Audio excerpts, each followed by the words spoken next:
Dear viewers अस्सलाम वालेकुम, this is me फरमानुल्लाह Khan. आज की इस इम्पोर्टेंट वीडियो में हम बीएसएन फर्स्ट सेमेस्टर के फंडामेंटल ऑफ नर्सिंग के एक अहम यूनिट को एक्सप्लेन करेंगे और उस यूनिट का नाम है वाइटल साइन। तो ये एक अहम यूनिट है क्योंकि इस यूनिट में आप लोगों के जो एग्ज़ाम है तो उसमें इस यूनिट से बहुत से एमसीक्यूज़ आते हैं और एग्ज़ाम के बाद जो आप लोगों का प्रैक्टिकल एग्ज़ाम होता है आस्की एंड आस्पी, तो उस आस्की और आस्पी में आप लोगों को इस यूनिट से स्किल भी कराए जाएंगे और इस यूनिट में से आप लोगों से क्वेश्चन भी होंगे। लिहाजा एग्जाम्स के हवाले से ये एक अहम यूनिट है और इस यूनिट को आसानी के लिए हमने डिफरेंट पार्ट्स में डिवाइड किया है। पार्ट फर्स्ट का वीडियो लेक्चर ऑलरेडी मेरी यूट्यूब चैनल पर मौजूद है। अब हम एक्सप्लेन करेंगे इस यूनिट के सेकेंड पार्ट को, जिसमें हम इस यूनिट के लेक्चर को भी एक्सप्लेन करेंगे और इसी के साथ इस यूनिट के जो इंपॉर्टेंट पॉइंट्स है जो एग्जाम में एमसीक्यूज के तौर पे आ सकते हैं, तो हम उन पॉइंट्स को भी पॉइंट आउट करेंगे ताकि आने वाले एग्जाम्स में आपके लिए आसानी हो। तो चलो स्टार्ट कर लेते हैं इस यूनिट को। तो जैसे कि मैंने आपको स्टार्ट से बताया कि ये इस यूनिट का सेकेंड पार्ट है, तो हमने इस यूनिट के फर्स्ट पार्ट में वाइटल साइन की डिफिनीशन इंट्रोडक्शन एक्सप्लेन की थी और हमने टेम्परेचर स्टार्ट किया था क्योंकि हमारे पास वाइटल साइन मेन 4 हैं। एक टेम्परेचर, बॉडी टेम्परेचर जो हमारे पास, सेकंड ब्लड प्रेशर, थर्ड हमारे पास पल्स और फोर्थ हमारे पास रिस्पायरेटरी रेट। तो इस यूनिट के फर्स्ट पार्ट में हमने टेम्परेचर स्टार्ट किया था और इस वीडियो में हम टेम्परेचर को फुल कंप्लीट करेंगे। इससे आने वाली जो हमारी वीडियो है तो उसमें हमने इस यूनिट के मजीद पार्ट एक्सप्लेन किए हैं। तो हमारे पास पहला स्लाइड है कि अल्ट्रेशन इन बॉडी टेम्परेचर के बॉडी टेम्परेचर में कौन कौन से अल्ट्रेशन आते हैं। तो हमारे पास फीवर, जिसको हम सब जानते हैं कि अगर बॉडी का टेम्परेचर बढ़ जाए तो उसको जो क्या कहते हैं, उसमें इंसान की जब फीवर होता है, बुखार होता है, तो उसमें पर्सन का बॉडी टेम्परेचर हाई होता है। सेकंड हमारे पास है हाइपरथर्मिया कि अगर हमारे बॉडी का टेम्परेचर नॉर्मल से ज़्यादा हो। अभी आप लोगों को ये भी पता चल जाएगा कि ज़रूरी नहीं कि अगर एक बंदे का बॉडी टेम्परेचर हाई होगा तो इसका मतलब उस पेशेंट को बुखार है, ज़रूरी नहीं। सही है। तो हाइपरथर्मिया, इसके बाद हीट स्ट्रोक, इसके बाद हमारे पास है हीट एग्जॉशन, हमारे पास लास्ट है हाइपोथर्मिया। तो ये क्या है, ये टेम्परेचर अल्ट्रेशन है और इसको एक एक करके अभी हम एक्सप्लेन करेंगे। The normal range for adult is considered to between 36 degrees centigrade and 37.5 degrees centigrade or 96.8 Fahrenheit to 99.5 Fahrenheit। जिस तरह हमने इस यूनिट के पहले पार्ट में भी एक्सप्लेन किया था कि जो हमारे बॉडी का नॉर्मल टेम्परेचर होता है वो एग्जैक्ट एक वैल्यू नहीं है बल्कि उसकी एक रेंज है। अगर हम सेंटीग्रेड में ले तो वो हमारे पास 36 सेंटीग्रेड से लेके 37.5 डिग्री सेंटीग्रेड तक है। अगर फ़ारेनहाइट में ले तो 96.8 फ़ारेनहाइट से लेके 99.5 फ़ारेनहाइट तक। तो ये क्या है, ये हमारे बॉडी के नॉर्मल टेम्परेचर का रेंज है और इसको आप एमसीक्यूज के लिए याद रख लें। There are two primary alteration in body temperature. First is pyrexia or hyperthermia. Second is hypothermia. देखो मेनली दो चेंजेस हैं। या तो टेम्परेचर ज़्यादा होगा जिसको हम हाइपरथर्मिया कहते हैं, उसको पायरेक्सिया भी कहते हैं। सही है। लेकिन पायरेक्सिया कहते हैं फीवर को, और आगे मैं आपको बताऊंगा कि फीवर और हाइपरथर्मिया थोड़ा फर्क होता है, तो तब आपको पता चल जाएगा। अदरवाइज हमारे पास फीवर और हाइपरथर्मिया दोनों एक चीज़ है, दोनों में टेम्परेचर बॉडी का हाई होता है, लेकिन इनमें थोड़ा सा डिफरेंस है।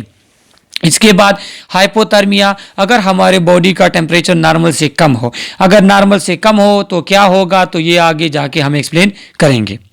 इसके बाद pyrexia, a body temperature above the usual range is called pyrexia. Hyperthermia और इनले टर्म फीवर, अगर किसी भी पर्सन के बॉडी का टेम्परेचर नॉर्मल से ज़्यादा है तो इसको हाइपरथर्मिया भी कहते हैं, इसको पायरेक्सिया भी कहते हैं, और सिंपल टर्म में जिसको अनपढ़ अनएजुकेटेड लोग इसको बुखार कहते हैं, फीवर कहते हैं कि इसको बुखार है क्योंकि इसके बॉडी का टेम्परेचर हाई है। A very high fever such as 41 degree C is called hyperpyrexia. अच्छा, पायरेक्सिया किसे कहते हैं? मेडिकल टर्म जो हमारे पास फीवर के लिए यूज होता है उसको कहते हैं पायरेक्सिया। पायरेक्सिया ये मेडिकल टर्म है, फीवर के लिए यूज होता है। अब अगर एक बंदे का टेम्परेचर हाई है लेकिन वो बहुत ज्यादा हाई है, मतलब वो 41 डिग्री सी या 105 डिग्री 0.8 फ़ारेनहाइट तक पहुंच गया है, तो उसको फिर हम हाइपर पायरेक्सिया कहेंगे। और ये आप फिर एमसीक्यूज के लिए याद रख लीजिए, इसको हाइपर पायरेक्सिया कहते हैं। सही है कि अगर नॉर्मल से टेम्परेचर ज्यादा है तो उसको हम पायरेक्सिया कहेंगे, लेकिन अगर बहुत ज्यादा है तो इसको फिर हम हाइपर पायरेक्सिया कहेंगे। एक और टर्म हमारे पास हॉस्पिटल में यूज अक्सर होता है, फेब्राइल एंड एफेब्राइल। अगर एक पेशेंट का टेम्परेचर है, एक पेशेंट को फीवर है, तो हम कहेंगे कि ये पर्सन फेब्राइल है। The client who has a fever is referred as febrile and the one who does not have fever is called afebrile।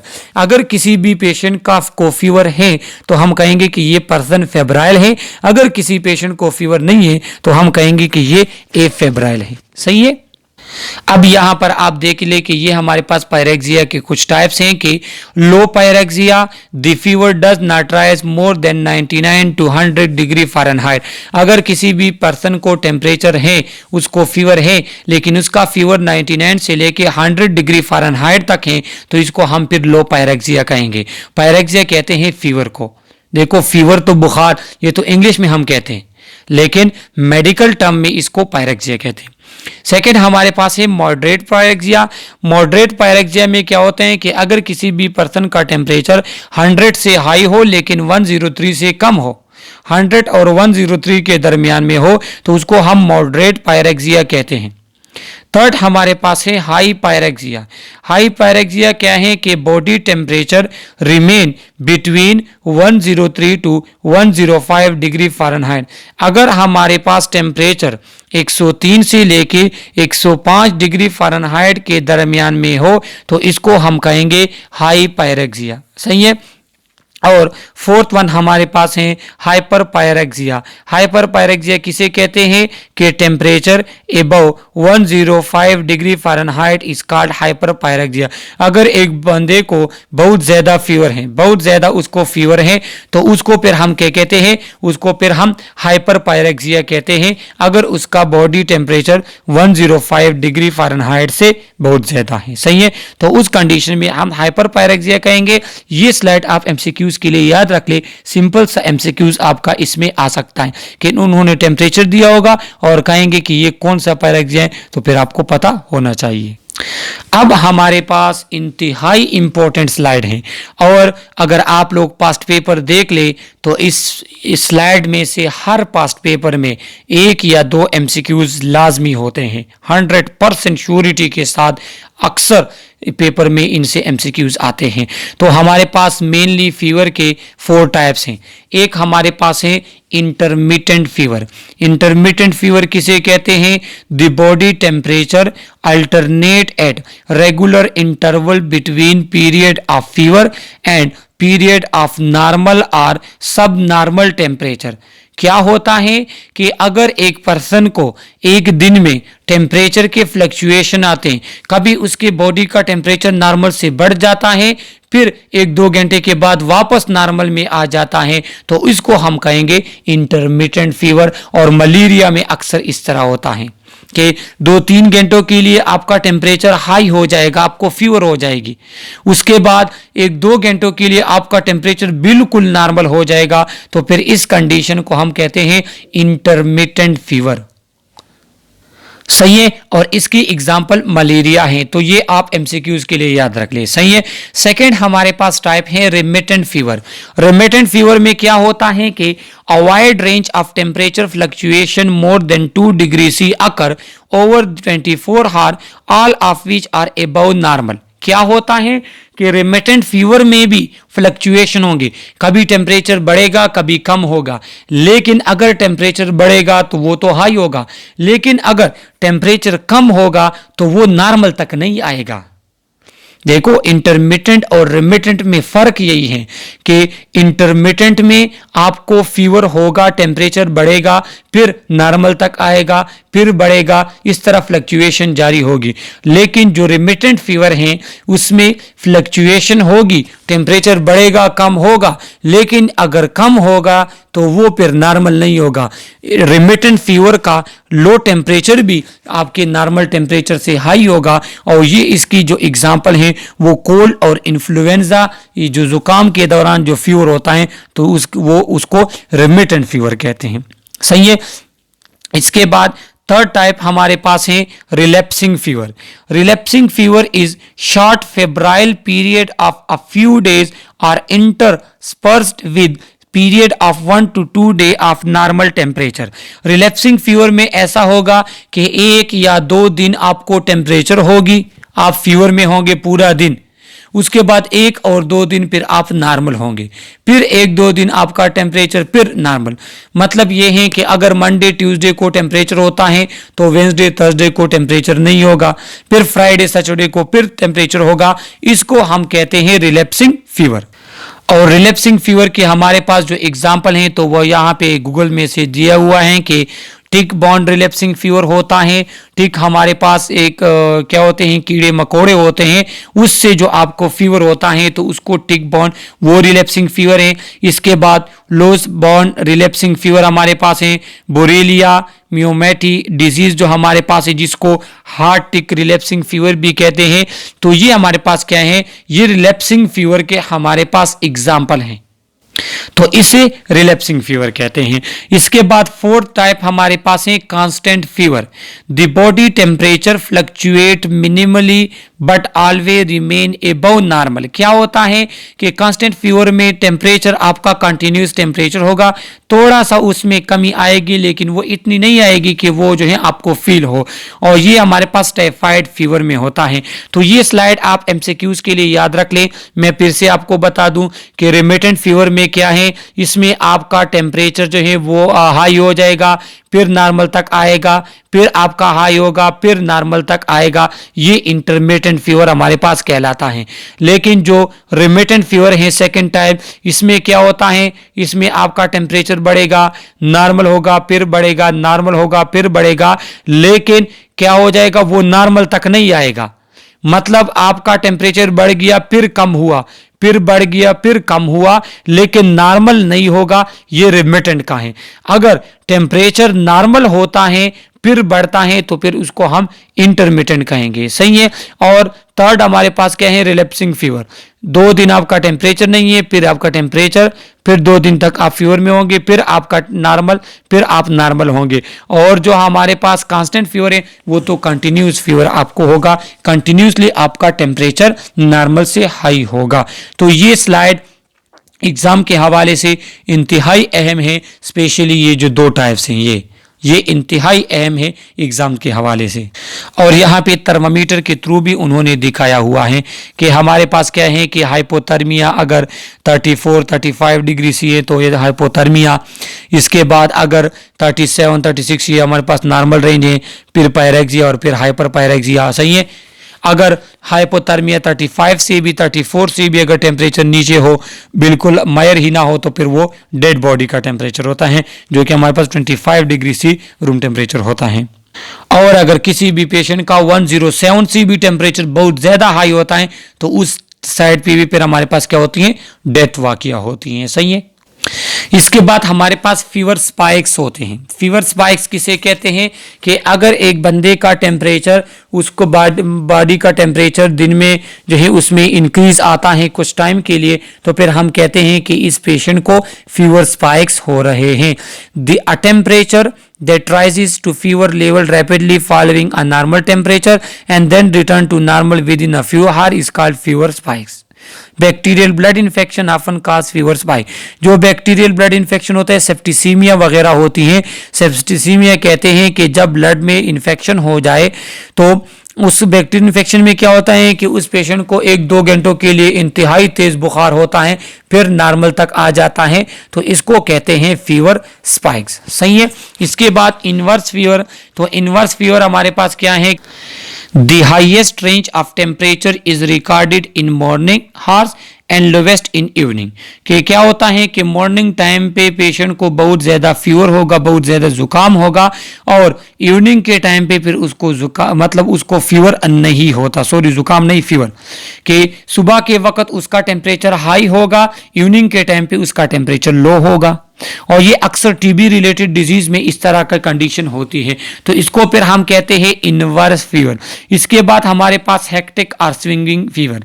Swinging fever जिस तरह इसके नाम से जाहिर है कि when difference between high and low temperature is very great, अगर high और लो टेम्परेचर के दरमियान डिफरेंस ज्यादा हो, कभी बहुत ज्यादा टेम्परेचर और कभी बहुत लो टेम्परेचर, अगर इनके दरमियान में डिफरेंस होगा तो हम कहेंगे कि ये हेक्टिक फीवर है, ये स्विंगिंग फीवर है। जिस तरह झूला होता है ना, तो वो कभी ऊपर कभी नीचे, तो ये भी इस तरह होते हैं कि कभी हाई टेम्परेचर होगा, फिर लो, फिर कभी हाई फिर लो। जब हाई और लो के दरमियान डिफरेंस ज्यादा हो तो इसको हम फिर स्विंगिंग फीवर कहते हैं या हेक्टिक फीवर कहते हैं।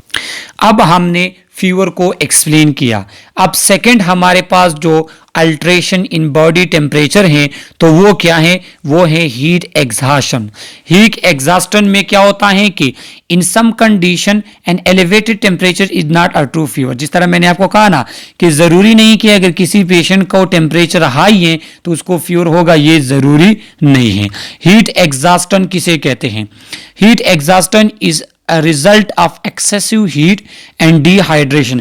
अगर एक बंदा एक गर्म जगह पे काम करता है, धूप में काम करता है, सन में काम करता है, या कोई गर्म भट्टी वगैरह में काम करता है और उसको वो डिहाइड्रेट भी है, तो उस कंडीशन को कहते हैं heat exhaustion. Sign of heat exhaustion include paleness, dizziness, nausea, vomiting, fainting and moderately increase temperature. क्या होता है कि अगर एक बंदे को हीट एग्जॉशन होता है तो उसके बॉडी का टेम्परेचर रेस हो जाता है, 102 फ़ारेनहाइट तक चला जाता है या 38.9 डिग्री सेंटीग्रेड तक चला जाता है, और उसके साथ उसके बॉडी का अगर टेम्परेचर इंक्रीज होता है तो वो जर्द पड़ जाता है, उसका सर चकराने लगता है, उसको नाजिया होती है, सही है, उसको उल्टी आती है, उस पर बेहोशी टाइप आती है, और उसका टेम्परेचर जो है वो इस रेंज में होता है जो उन्होंने दिया है।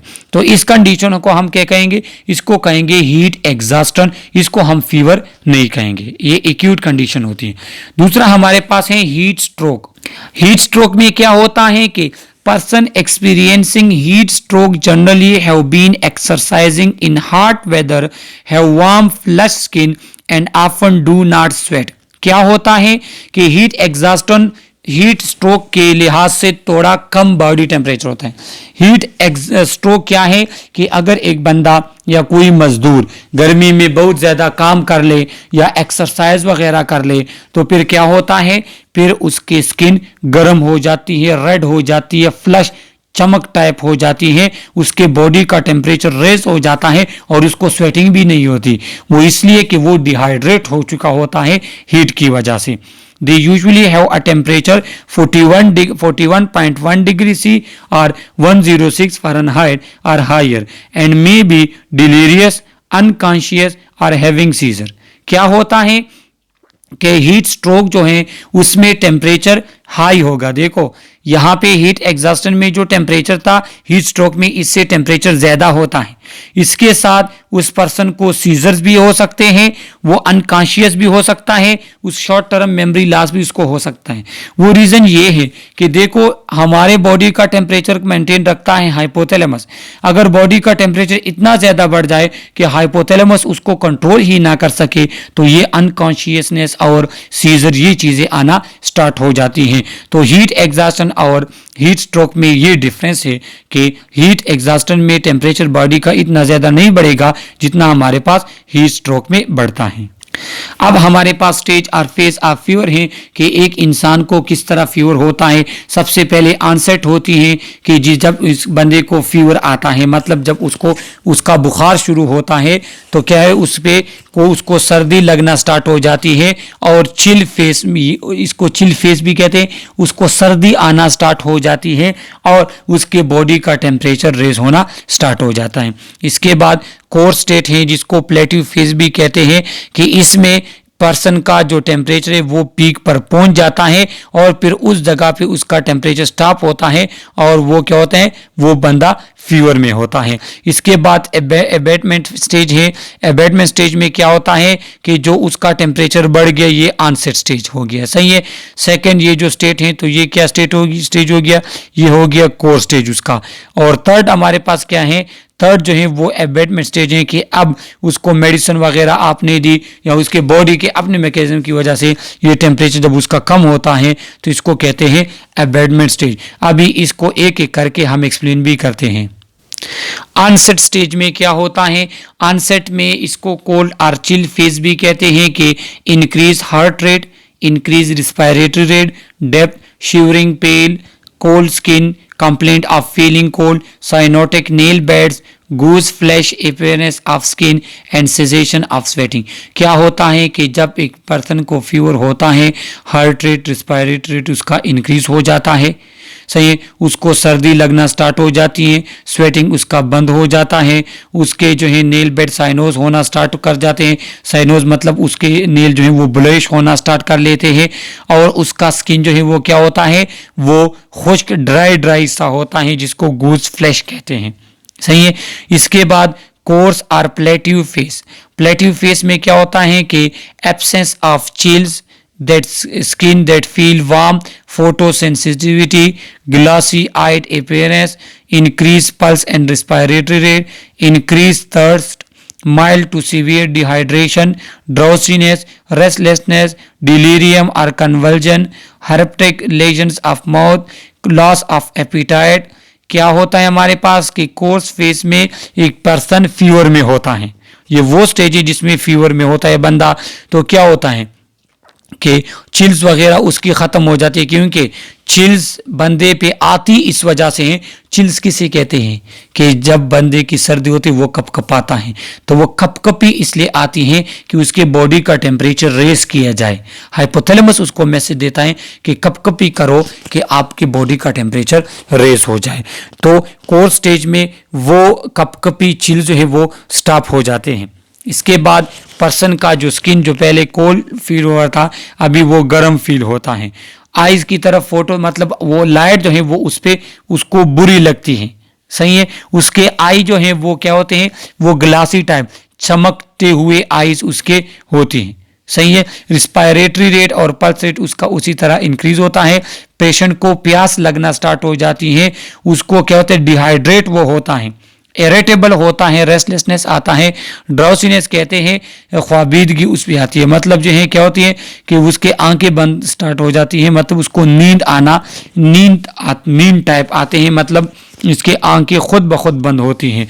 डिलीरियम, मेमोरी वगैरह उसकी लॉस होना स्टार्ट हो जाती है, मतलब फीवर में फिर बंदे को कुछ भी समझ नहीं आता, क्या मांग रहा है, क्या कह रहा है, कहाँ पे है, कहाँ पे नहीं है।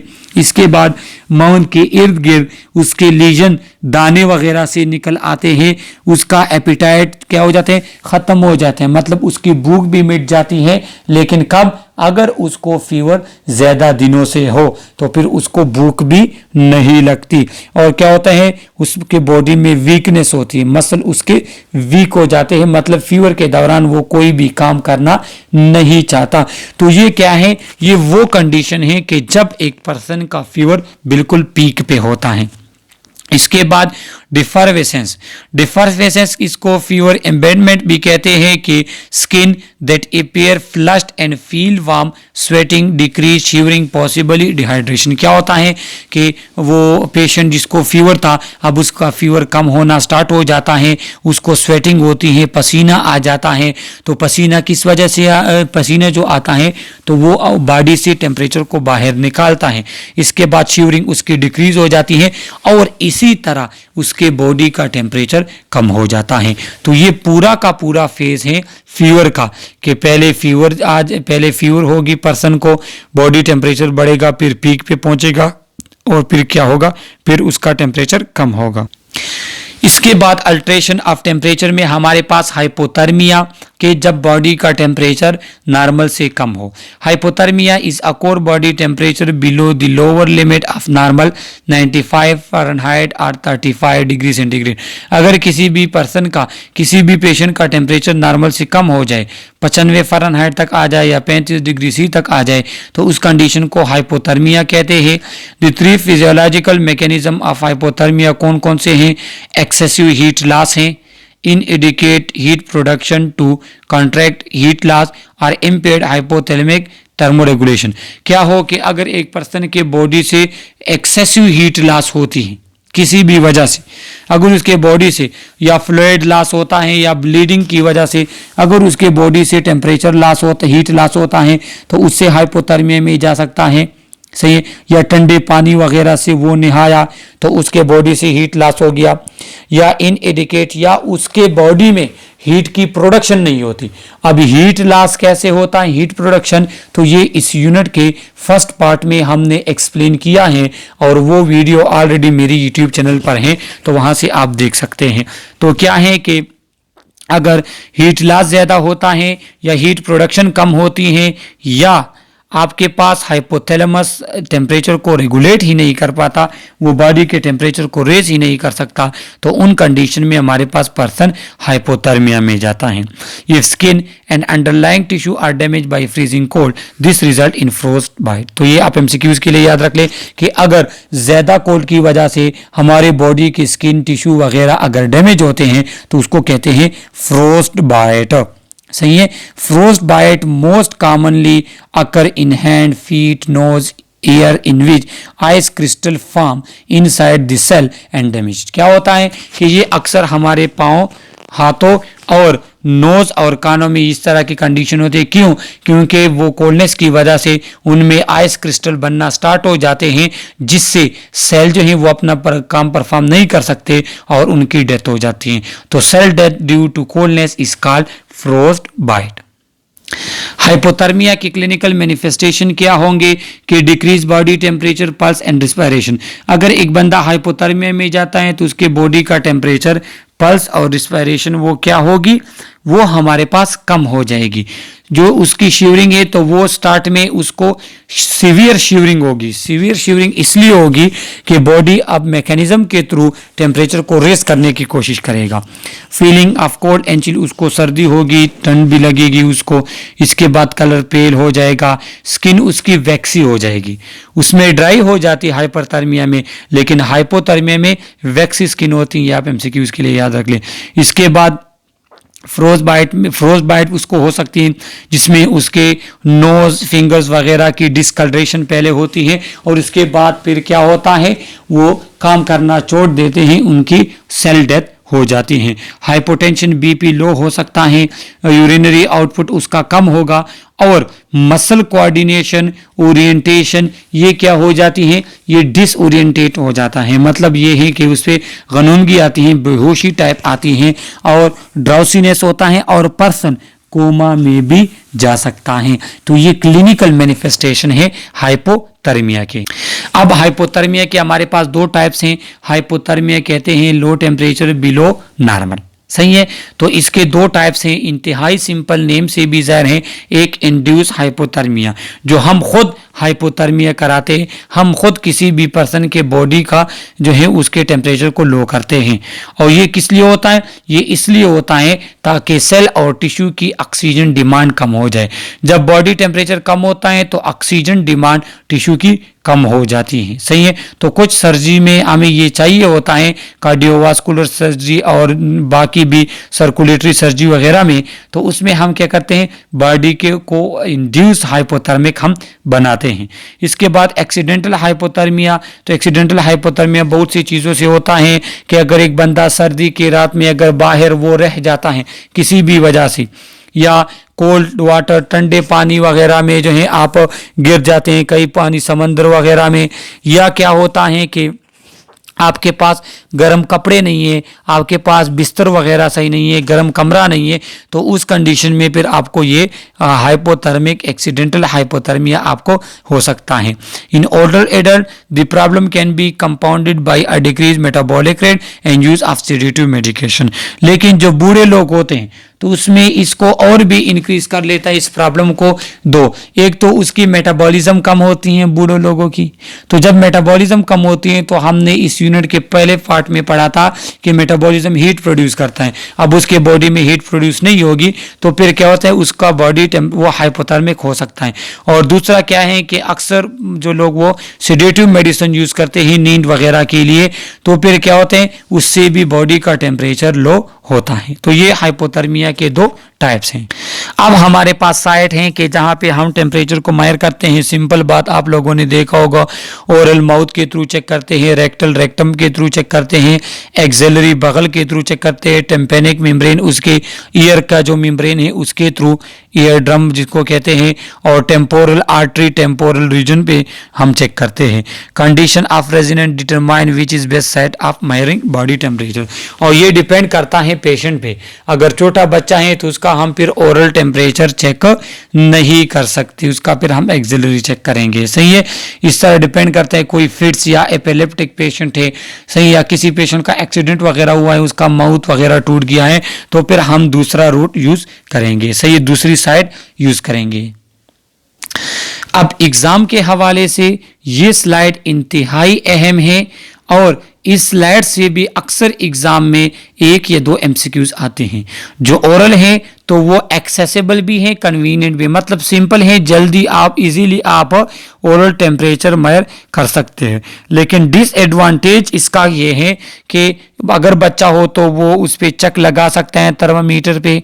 अगर हमारे पास क्लाइंट स्मोकिंग वगैरह करके आया है तो तब भी उसका माउथ का टेम्परेचर ज़्यादा होगा, तो तब हमारे पास वो मिस्टेक हो सकता है। इसके बाद अगर कोई बंदा क्या है, कोई बंदे की ओरल कोई सर्जरी हुई है तो थर्मामीटर से उसका वो ओरल ख़राब हो सकता है। इसके अलावा अगर किसी भी पर्सन को एपिलेप्टिक है या छोटा बच्चा है तो फिर उस कंडीशन में भी हम ओरल यूज़ नहीं करेंगे, क्योंकि वो क्या कर सकता है, वो उस पर चक लगा सकता है। सेकेंड हमारे पास रेक्टल है, तो रेक्टल हमारे पास क्या है, रिलायबल मेजरमेंट जो 100% एक्यूरेट है तो वो रेक्टल है।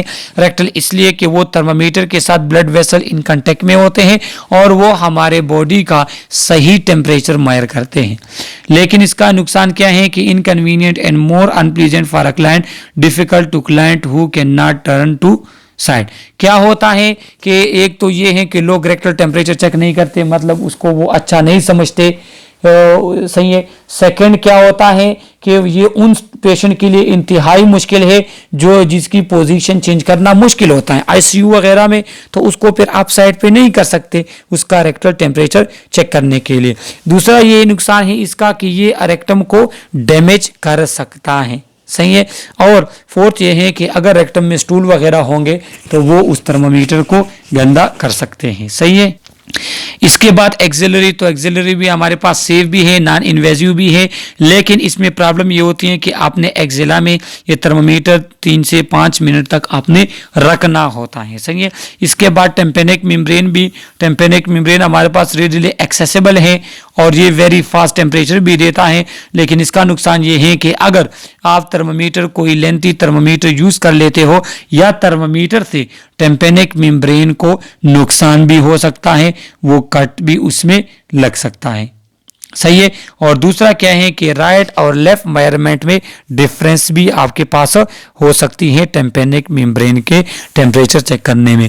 लास्ट हमारे पास है टेम्पोरल आर्टरी। टेम्पोरल आर्टरी हमारे पास सेफ एंड नॉन इन्वेजिव भी है और इसमें क्या होते हैं, इसमें इलेक्ट्रॉनिक इक्विपमेंट की ज़रूरत होती है जो कि काफ़ी महंगा है। तीसरा हमारे पास क्या है कि अगर एक बंदे को पसीना वगैरह आया है तो उसके फोर ब्रेन के साथ जो टेम्पेनिक रीजन है तो उस वह जगह पे पसीने की वजह से भी टेम्परेचर हाई कम हो सकता है, सही है। तो ये क्या है, ये डिफरेंट साइट हैं टेम्परेचर के। एमसीक्यूज के लिए कम अज कम आप ये चीज लाजमी याद रख लें, सही है। और इससे एक एमसीक्यूज अक्सर आता है, आप जो हैं वो देख सकते हैं पास पेपर, इस स्लाइड से एक एमसीक्यूज उन्होंने जरूर उठाया होगा। ये डिफरेंट थर्मामीटर है हमारे पास, यहाँ पे आप लोग देख सकते हैं, देखे ये थर्मामीटर, ये डिजिटल थर्मामीटर है, सही है।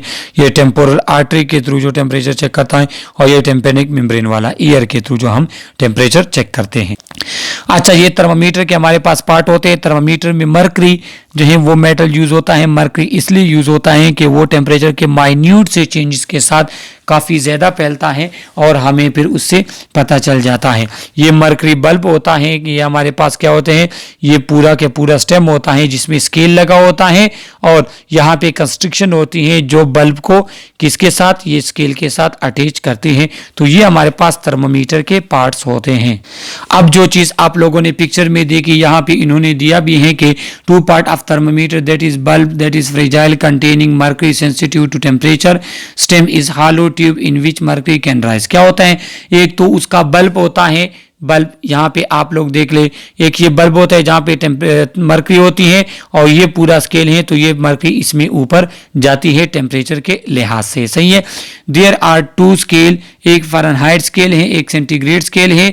Mercury a liquid metal and silvery appearance is use in thermometer because it is very sensitive to small change in temperature. Expansion of mercury is uniform easily visible. तो यही चीज़ मैंने आपको बता दी, चूंकि ये टेम्परेचर छोटे टेम्परेचर के साथ काफ़ी ज़्यादा फैलता है, मतलब ये काफ़ी सेंसिटिव है टेम्परेचर की तरह, इसलिए मरकरी को जो है थर्मोमीटर में यूज़ किया जाता है। अब टेम्परेचर में हमारे पास जो सेफ्टी प्रिकॉशन है वो कौन से हैं, वो हमारे पास हैं कि hold rectal and axillary thermometer in place. Rectal और एक्सिलरी थर्मोमीटर को हमने अपनी जगह पे होल्ड रखना है। Stay with resident when taking temperature. क्या होता है कि जब टेम्परेचर आप चेक करते हो तो जिस पेशेंट का आपने चेक करना है उसके साथ आप खड़े रहो, ऐसा ना हो कि थर्मोमीटर को वो इधर उधर हिलाए या कोई और प्रॉब्लम उसके साथ कर ले। Prior to use shake liquid in glass down. सबसे पहले यूज से पहले आप उस थर्मोमीटर को शेक करोगे ताकि वो मरकरी वो नीचे चली जाए। Wipe from end to tip of thermometer prior to reading. Reading से पहले आप लोगों ने क्या करना है, उसको साफ करना है ऊपर से एंड तक, सही है।